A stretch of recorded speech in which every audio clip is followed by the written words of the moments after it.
I made these boxes for an article in Woodwork Magazine in February 2007. I made them because I wanted to demonstrate and experiment myself with vacuum veneering.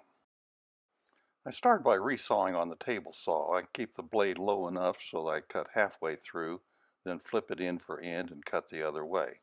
With the material plain, jointed, and cut to width, I'm ready for the next step. I use a table saw sled to cut the parts to length. With the parts cut to length, I begin forming rabbet joints on the fronts and back.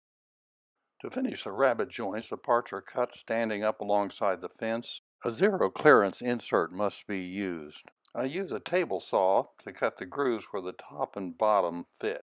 I use a table saw to shape the edges of the Baltic birch panels to fit as the top and bottom of the box. Spread glue in the joints and use rubber bands to hold everything tight.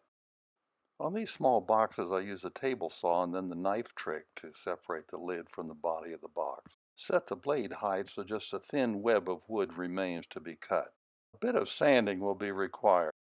To make the veneered pattern on top, I start with samples of wood and tape them together. I use a scroll saw to cut the sandwich of veneers into irregular pieces. I then mix and match the pieces into a new pattern and tape them together. To add interest, I made additional straight cuts and then used tape to hold all the pieces together. After trimming the veneer to a rectangular shape, I added a border of additional veneer. Before gluing, I prepared blocks to fit on the inside of the lids. The purpose of the blocks was to keep the vacuum press from distorting the lid. In my experiment, I used a thin air vacuum press to remove all the air and secure the veneer. For this box, I used barbed hinges, which require careful setup on the router table.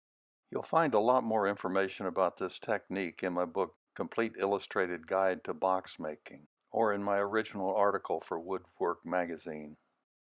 These hinges require that a chamfer be cut at the back of the box to allow the hinge to open.